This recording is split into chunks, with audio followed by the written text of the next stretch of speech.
All right, cool. We got, oh, this is cool. Ryan, you do something that, and I had thought of maybe, people say the Roman Empire for men, that's like a joke, right? Yeah. I think for most athletes, slam ball is their Roman Empire. Yes, dude. I Yeah. have thought about slam ball since I've been like 11 years old. Watching it on Spike TV. Yeah. Yes. Yeah. And to now be able to talk to someone who plays it professionally Yeah. is one of the weirder, more surreal full circle moments because it's almost like a fever dream slam ball was. I was like, did that actually exist? It's so funny you say that because are my exact thoughts. Like the only way to describe the entire experience is surreal. So Yeah. let's just go. For most people, surprisingly, a lot more people don't know what slam ball is than I ever expected. Yeah. So let's just start with that. Yeah. What is slam ball? So slam ball commonly confused to be spike ball, the game that you play like at the beach with your buddies. Slam ball is a combination of basketball and football, hockey style substitutions, and you're playing on trampolines. Like the middle part of the court is hardwood, but it also has a little bit of give. So it's not like your traditional basketball court, it has some give to it. But I mean, it's a fast paced game. You're playing 4 5 minute quarters.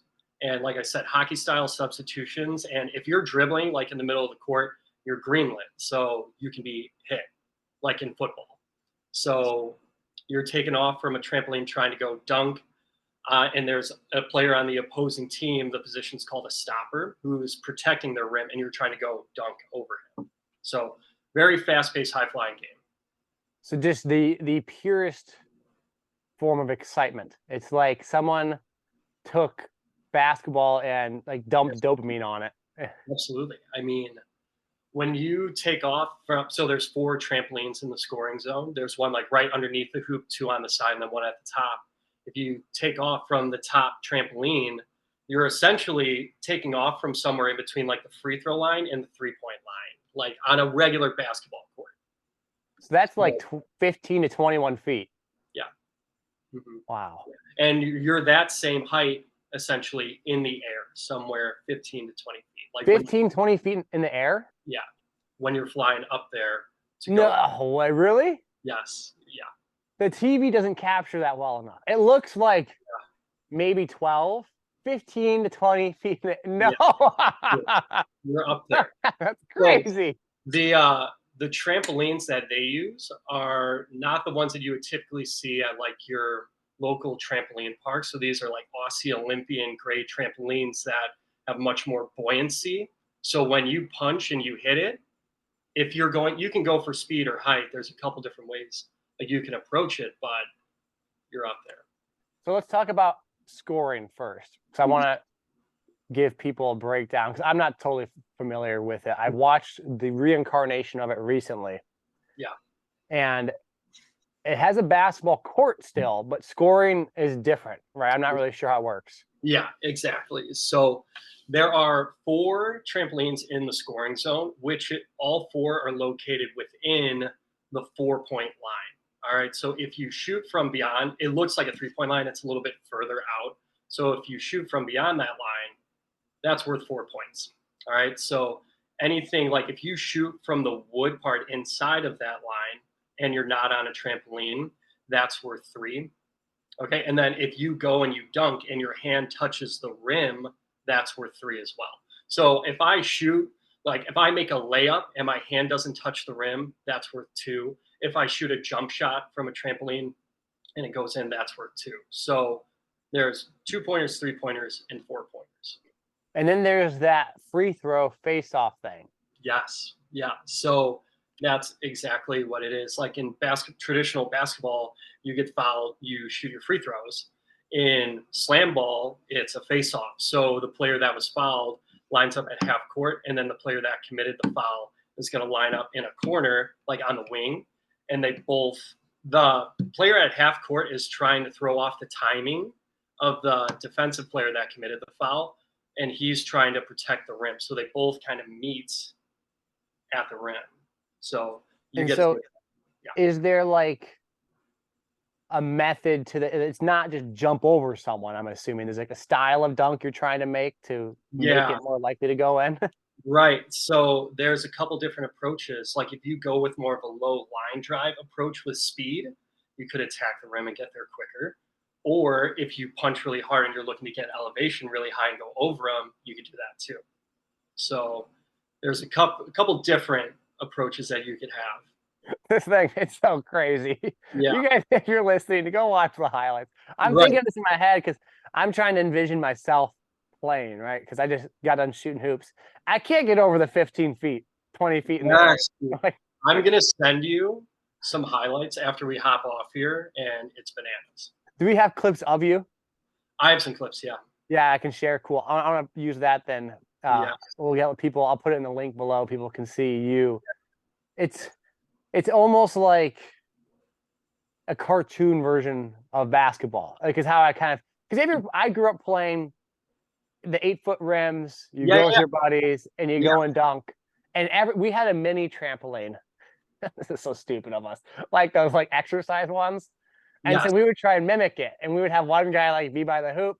You'd run and you'd jump on the trampoline and you dunk on something. But even then, I mean, our ribs are maybe above the rim. To be like your whole body You're up there for sure above the rim is it's almost so when you do something like that, what is the demand on body control? Because I feel like that's pretty dangerous if you don't know what you're doing. Absolutely. So we had a specific like trampoline coach that would teach us all the different approaches and like tactics on how to land properly and safely, how to crash out if you need to, all the angles and positioning. But I mean, that's the biggest element, and like that's the denominator in slam ball is the trampolines. Like you mentioned on your most recent podcast with that gentleman who had the military background on like evaluating resumes to some extent, like who's qualified, overqualified. But at the end of the day, how quickly can you adapt to the task at hand that needs to be executed, and can you like perform that? So performing well on the trampolines is essential. So you're talking about aerial awareness, body control, proprioception, all these things need to be accounted for. So I'd imagine all these jumps when you go dunk on someone are just like an awesomely high adrenaline state. Yeah. And so there is some research out there to say that perceptually things will change. Like when a hitter is hitting baseballs really well, they physically see a bigger baseball. There's interesting stuff Rob Gray has in his book. Now, I play basketball. Not every jump shot is that exciting. You don't have like, oh, I'm hyped up. But imagine every dunk is. Like when you're jumping and you're in the air, are you cognitively thinking like, oh, I'm going to adjust my body here and there? Is it purely reactionary? Is time slowing down? Like, what is that feeling like being 20 feet in the air going to try and dunk on someone? Yeah, absolutely. So some of it could be reactionary depending on how the stopper plays you. Like you could try and misdirect him, get him off balance there. But I mean, kind of like you touched on, I'm a firm believer in the power of imagery. So, I mean, coming in, there were no, like all the players that were in slam ball in Series 6 last summer in Vegas haven't played slam ball before. Like this is a new generation that's playing. So yes, they may be high caliber athletes, but everybody's new to slam ball. So this is something that like I think you have to envision in your mind. And I'm thinking about like if I'm going through the legs or like whatever it may be, a dunk, I have played that dunk 1,000 times in my mind. So yes, you like see it through and envision it as detailed as possible. And then how do you prepare for that? Like, I can't imagine you just, I mean, maybe you do. Do you have a trampoline at home? Right. Yeah. So I went to a trampoline park here in Chicago because I had to send in video so they could evaluate me and I could ultimately be approved by their decision committee to get an invite to go try out. So I had a guy who worked at the trampoline park film me like on my phone, and I'm doing this stuff like, and it's you like, have those videos still? Yes. Yeah. Oh, dude, I'd love to see that. I'd love to share that. Yes. That's awesome. Yeah. That's cool. It's insane. So like this was a total Hail Mary for like me to even get in contact with Slam Ball. Okay, now the conversations are progressing. I apply, don't hear back. Oh, I get one of the last spots to be invited out to try out, and then it comes to fruition. So, but yeah, to your point on like how do you practice for Slam Ball? It's I would go to the local trampoline park, and that's like there are different trampolines, of course, but it is good. And at the time, I wasn't aware because I hadn't played slam ball before. I didn't know that they were different, like style trampolines. Like to an extent, yes, but not as much as I do now. So I've seen those Olympic caliber trampolines. I yeah, was at Stanford, and some of the gyms, or like the gymnastics training facility, is all glass when you walk through it. It's totally open. And I swear, I mean, they're the size of basketball courts, so they're like 40-foot ceilings. Guys would mess around and just jump and touch the ceiling. Like they yes, would get to a point where they jump and like would grab the beams up top, like to that mess around and let go and fall again. it's insane. That is like during tryouts, those like it was majority like trampoline drills just to see like how everybody is adapting to it, how they feel out there from a comfortability standpoint. But I mean, that's an exact drill. Like you bounce on your back at one end of the court, you flip over, jump out of the trampoline, sprint on the wood part into the trampoline on the other side, and you're supposed to jump straight up as high as you can. Like God, so you're doing flips and stuff too. I didn't even think about that. Just I would never have a snowball's chance in hell to do this thing. Like, God, the body awareness is crazy. yeah, Oh my goodness. So what's interesting is from a science standpoint, when you interact with an elastic surface like a trampoline, your body dynamics change. So you actually become super stiff and rigid. yes, Versus like if you interact with a stiff surface, you become more elastic hmm and deform. So like when you're jumping on the trampolines, your jumping pattern is horrendously different than if you're jumping on a wood court. So if yep. you're transitioning between these trampolines on and to a wood court, how does that feel? You're jumping one thing, Yep. and then because if anyone's felt that you go on a trampoline, you jump around those first 8 steps after trampoline, you're like, whoa, weird. Like you're Yep. kind of bobbing around, but you have to do that immediately into a game play. So you're on the trampoline, then you land on the wood part. That has a little bit of give to it because guys are coming in from like really high heights, and then you have to transition and sprint. So it's like very fast changing. Are there many injuries that occur during that transition? Have you seen guys get hurt? Yes, yeah. That's definitely a part of the game, and like we have all the training to help negate those experiences like as much as possible, but they are definitely a part of the game. So ankles, like And shoulders, concussion. but like specifically the transition, like from when you hit to run, like trampoline Oh, to running, are those first steps like more commonly injured? not necessarily. I mean, Huh. I think there were not specifically that, but there may have been like a couple cases in that instance. But So you're playing Vegas, yeah, you're jumping on trampolines. Did you move out to Vegas then for like, is it treated like a Vegas show? Is it like every night you guys yeah. are performing essentially?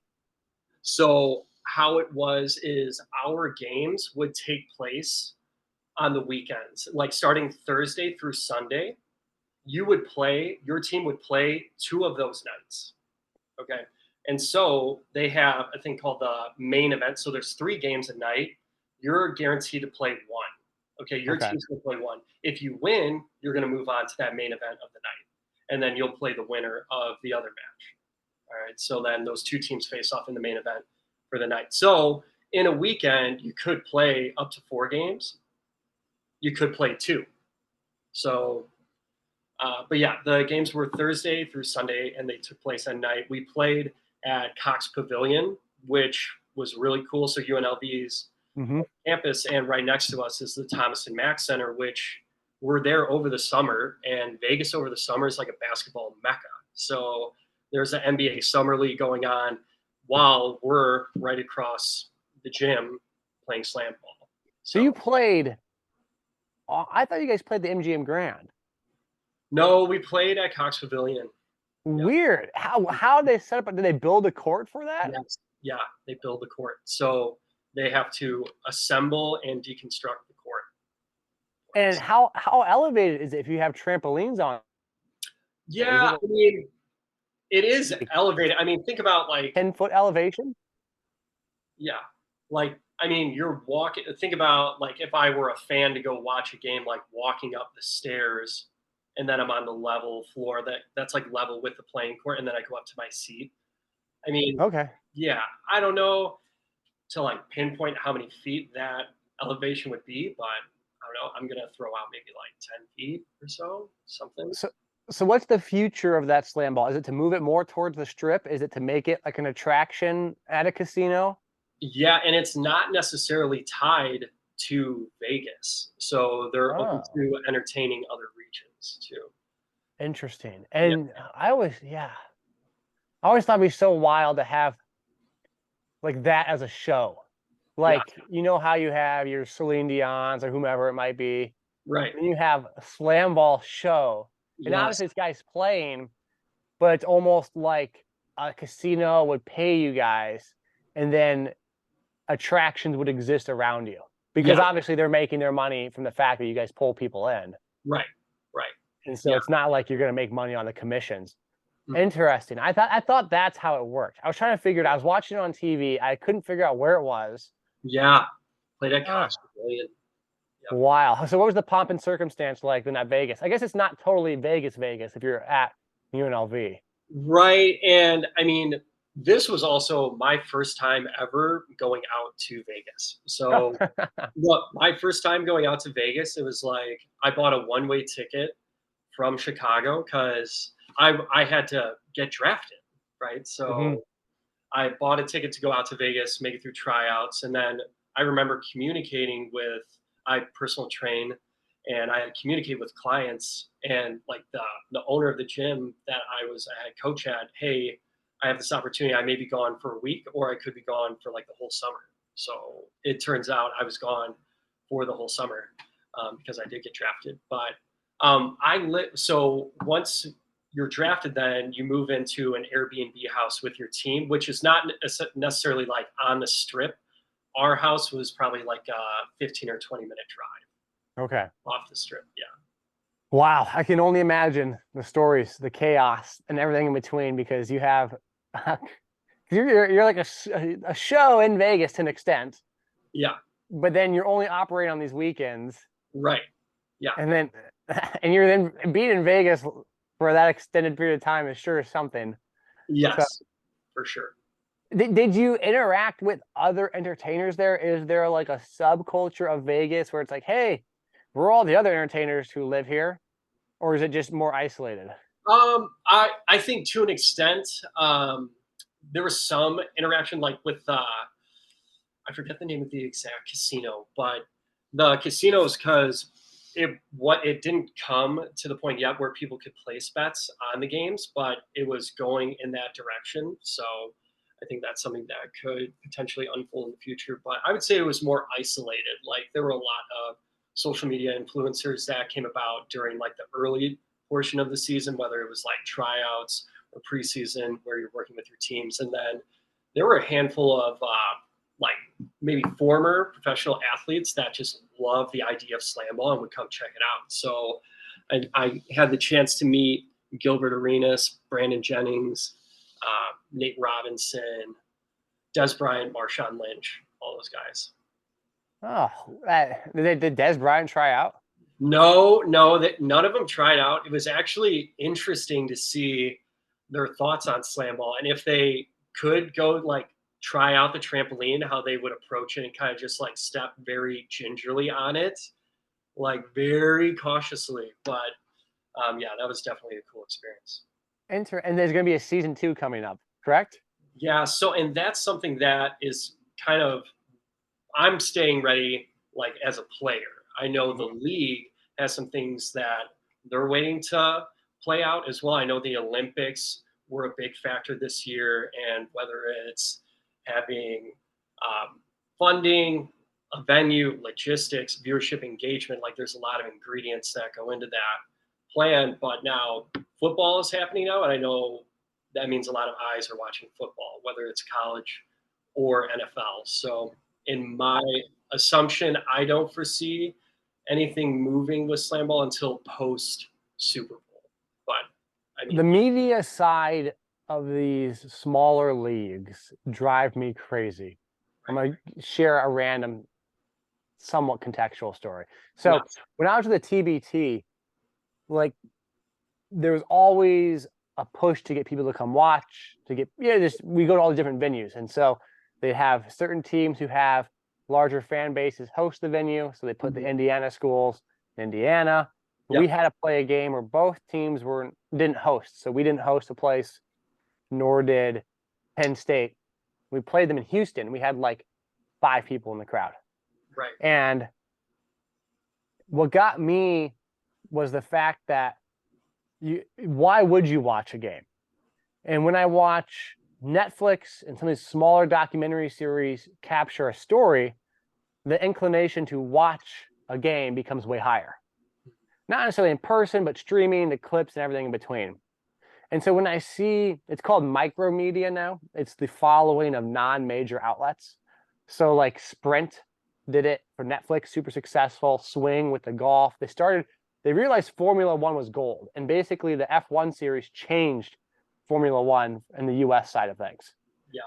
All of a sudden you had fans realize what this was. Miami F1 series became like a huge, well-known deal versus just like people who were fans of the sport. And so when I see slam ball, Yeah.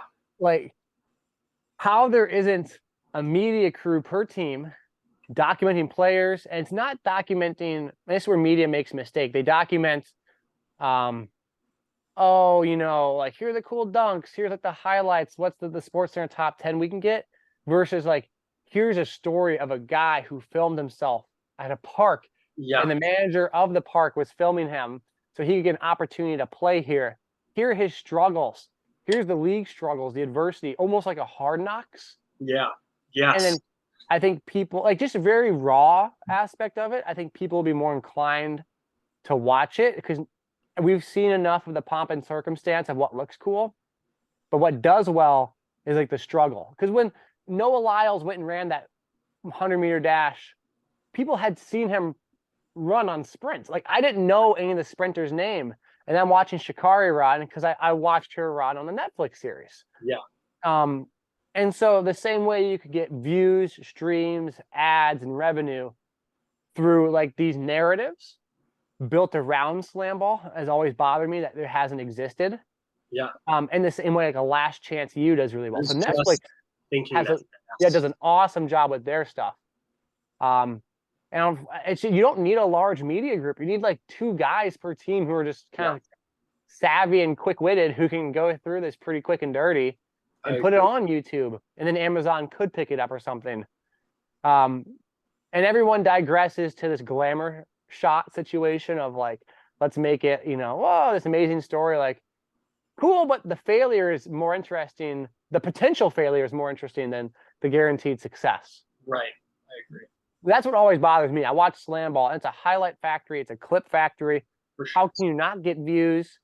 How can you not build? If I'm not wrong, I watched a documentary on slam ball. It was bought outright by the WWE like 12 years ago, 15 years ago. And then they wanted to make it more staged to an extent. Yeah.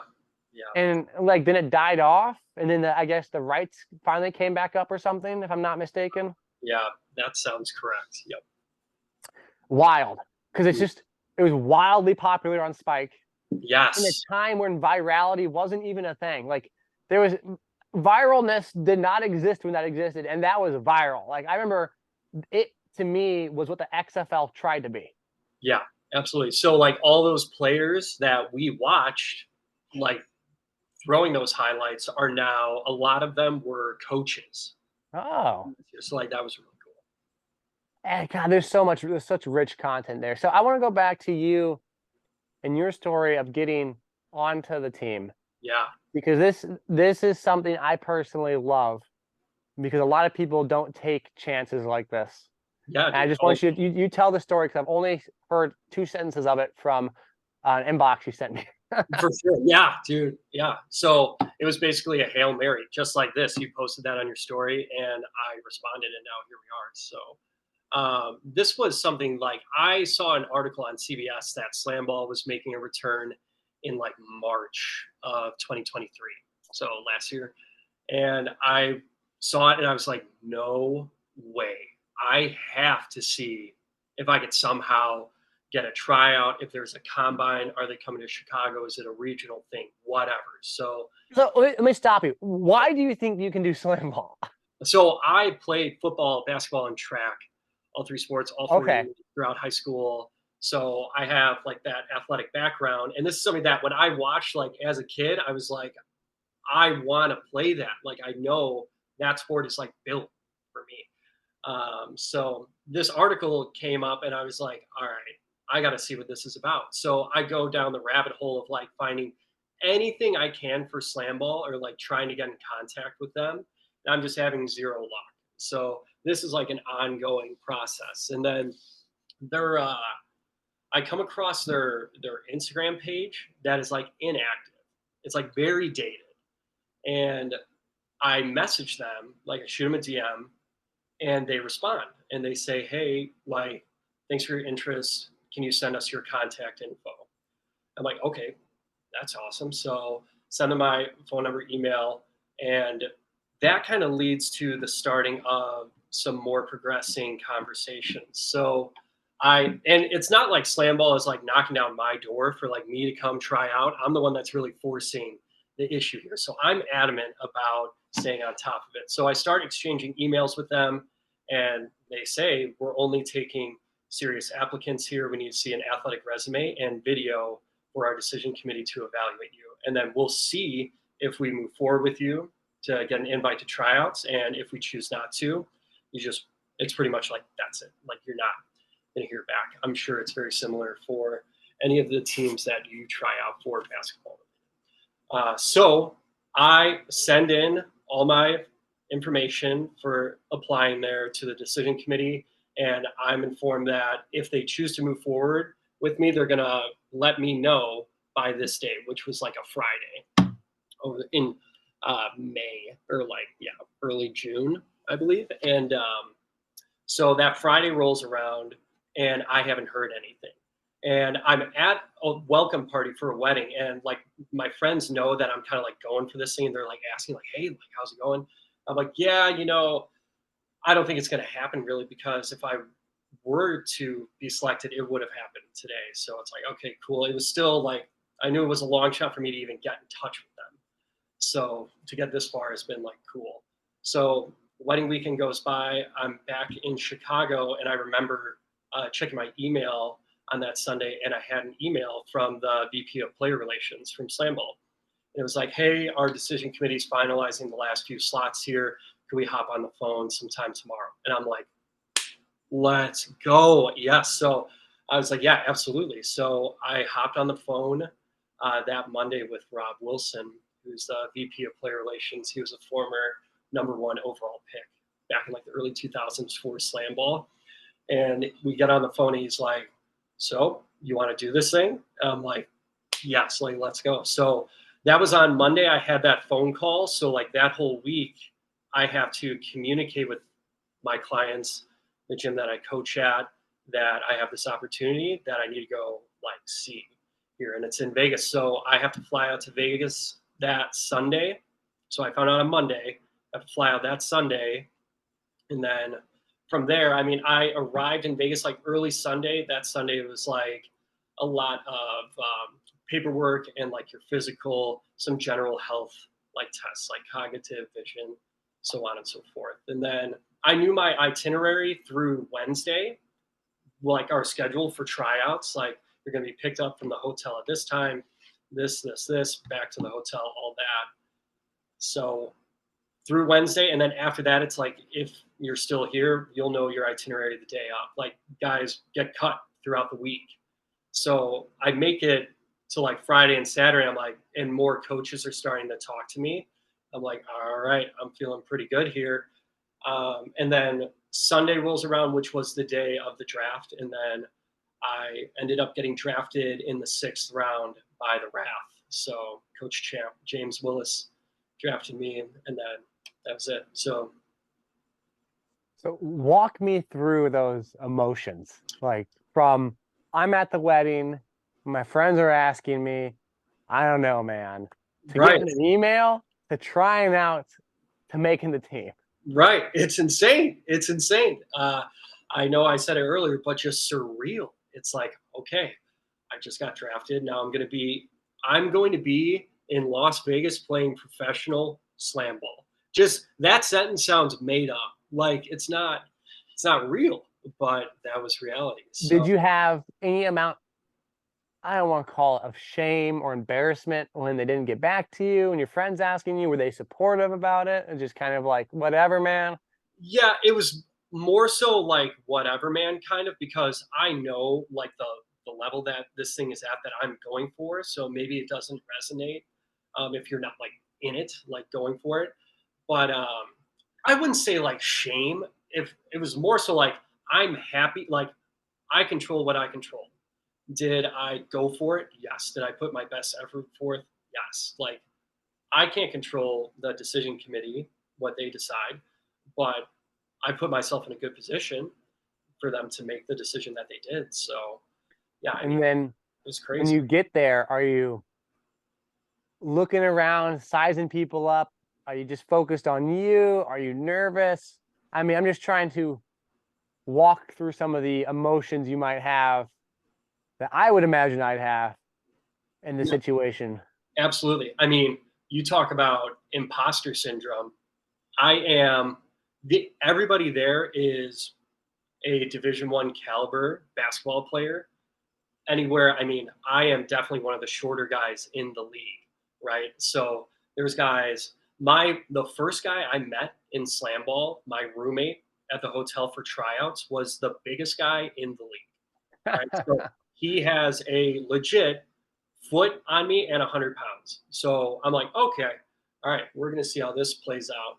But I mean, that was definitely, I would say, I felt very comfortable on the trampolines, and like my conditioning and my strength was like very strong. So I know those are two of the big reasons why I did get drafted. But more so, overcoming that, so much built up in your mind as far as like, should I be here? Do I belong here? Am I capable? Like all those things factor in for sure. So It's such a, for people who take, I don't even call it a risk, who pursue a passion they like, that emotional jungle gym yes, is something I never dealt with when I played ever. Like I never had that nerves. I was excited. I'm pretty objective because I work with a variety of guys. So I know where I stand. So which is nice. It's not like just being tossed straight into something like a new sport and let's see right, where the dust settles. yes, Um, but that emotion, it seems like people when they get that would rather not try and make the excuse that they could have. Like when I went to go play with the TBT stuff, I didn't really talk about this much because I didn't have anything long form. We had 11 people. We weren't supposed to have 11 people originally. We're supposed to have like 9 or 10. And so my big thing was I wanted to be in practice. I didn't have any thoughts of grandeur that I'm going to play Archie Goodwin minutes, who's a 7-year pro for the Trailblazers. Like I'm not stupid. yes, Like so right, my big thing was I wanted to go practice. If there's an opportunity to play in the game, I wanted to play, but I wanted to compete against guys. But what happened was we had a bunch of people drop out because they made summer league rosters. We only had like 6 people at one point. Then at the last minute, they just called everybody, and 5 people committed because they just, let's just call who we can. yeah, And so all the flights get in late, and we practice. And of course, I'm not stupid. We're trying to play win $1 million. This isn't like some round robin. yeah, And so I know that I need to let the team play. Who's going to play? Like I'm not stupid. The guy next to me is a 2,000 point scorer at UAB. Do I think I can compete? Sure. If I win, do I get 60 grand? Yes. Let's make a business decision here too. Like, Yes, that and was so, it. but the big thing for me was there was a practice where we only actually played competitive. We played competitive 5-on-5, but like unrestricted free run 5-on-5, like twice. And one of them was I basically sat out the whole time. It was 10-minute block, like not like a long period of time. Yeah, yeah, And the coach was like, oh, you should just sub yourself in. And that was the one time I had that, like, what am I doing here? Feeling totally not necessary to have.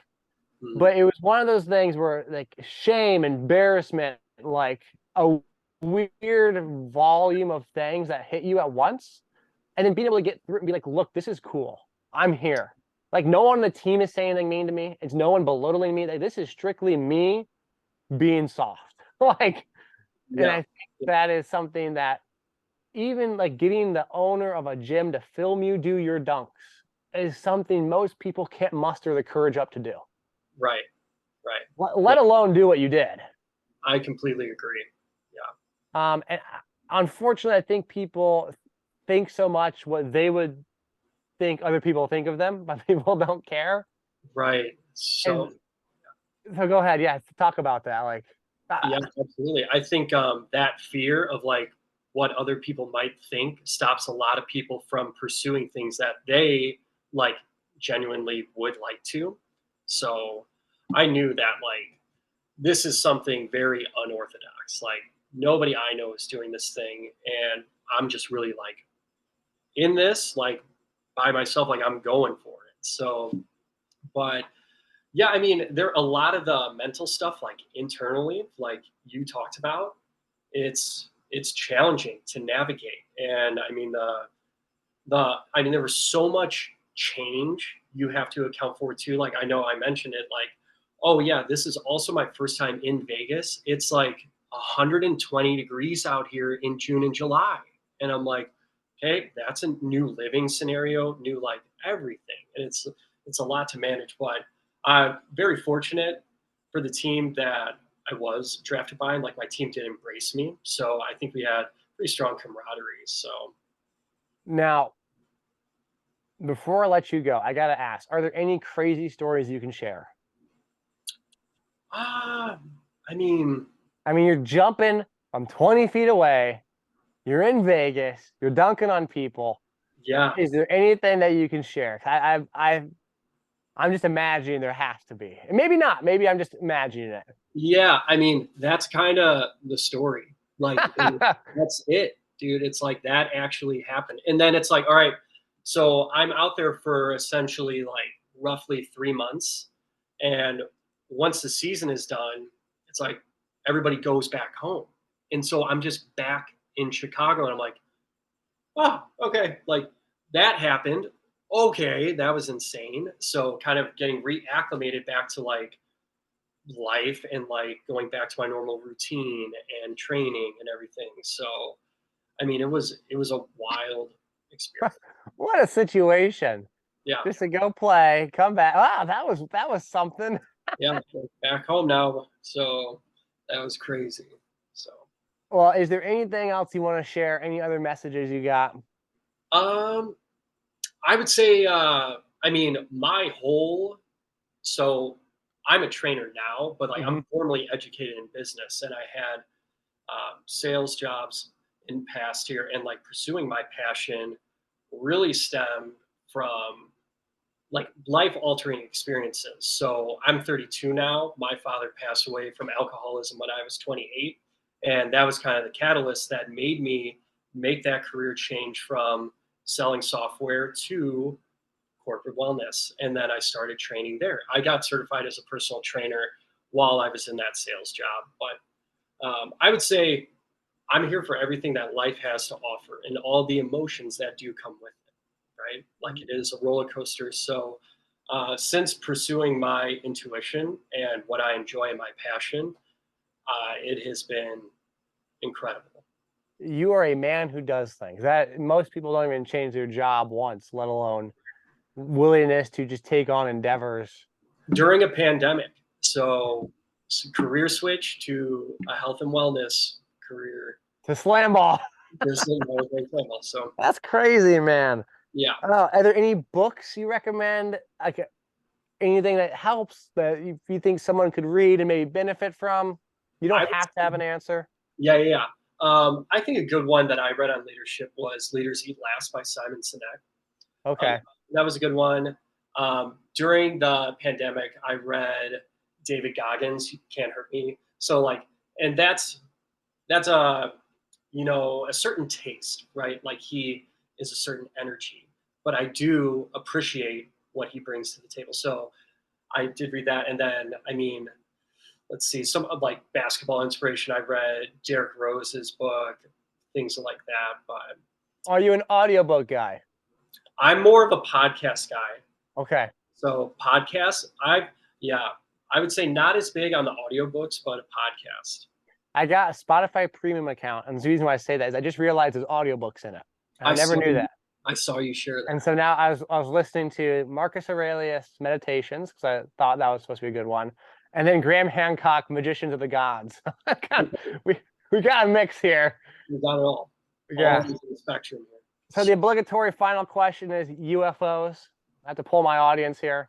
Are we a believer, a non-believer? What's the conspiracy we got here? Wow, UFOs. Man. I had to throw it out there. You were in Vegas, you were there, you were at the home base. Yeah, wow. I'm gonna say now this is really a field that I haven't given much thought to. Oh, even better. That means your opinion is as valid as anyone else's. Yeah, I'm gonna say non-believer. So. Okay, a non-believer. Fair enough. Yeah. I'm just curious. I just always ask the question: is there any things of that nature that you enjoy? Are you a Bigfoot person, or are you just kind of I'm leaving all that stuff at the door? I'm playing slam ball. Yeah, I mean, not necessarily. I believe in the law of attraction. Okay. I believe in that. There does seem to be something about that. Yeah, absolutely. Interesting. Okay. Well, I always got to ask because I've bumped into people who I asked that question and I didn't realize that they were like a massive Bigfoot enthusiast, and so then I'll have to ask 100 questions because I love obscure passions of people. Yeah. Just one of my favorite things. I love hearing people love what they do, and sometimes they have a passion, but then their side hobby is something that they adore just as much. And so I didn't know if we had anything like that, like an artist or play music, Bigfoot, nothing. That's fine though. You don't have to. You've already done everything else in this life, so good for you. Yeah, nothing really comes to mind. Not necessarily. So. Well, man, I appreciate you taking the time and doing this. You need to send me some clips of you dunking. Yeah. This has been awesome to meet you, dude. It's really cool. I'm inspired by it. I keep going over the idea of just literally filming yourself at a trampoline park, trying to make something happen. No idea if it will. Yeah. Going to try out, having the cojones to go through all that. Yeah. Pack up your bags and leave. Mm-hmm. Let someone else judge you. Make a team and go and play. That is freaking awesome. That is so cool. Yeah, that inspires me, man. That's awesome. Very real opportunity. And I've been following your content for quite some time now and the journey that you've been on. And there's been a lot of parallels that we experienced. So I'm always like cheering in the corner. Like I appreciate that because I ain't done shit compared to you, but at least I'll try and you can do. Yeah. So, keep it rolling. Not all these turn out good, but at least I'll give it a go. Yeah, exactly. Why not? Oh man, that's awesome. So I appreciate you, dude. If there's anything else, where can we follow you at? How can we stay up to date with slam ball, your journey? Any tags you're gonna throw out there? Yeah, absolutely. Best way to stay up to date with me is just on Instagram, and there's a million Ryan Johnsons out there. So I'm pretty sure my handle is just Ryan.Johnson727, which is my birthday. So yeah, that's the best way to stay up to date with me. Well, dude, I appreciate it as always. This is my pleasure. Well, I guess it's been a pleasure. I'm selfishly happy I get to call you and hear about this. This was awesome. So thank you. Well, thank you for supporting the journey for me to talk to more people. And I'm ready for you. Send me your clips, send me your dunks. Yeah, I got you. Share those. Cool. All right, right on, man. Good luck. Stay ready. Yes.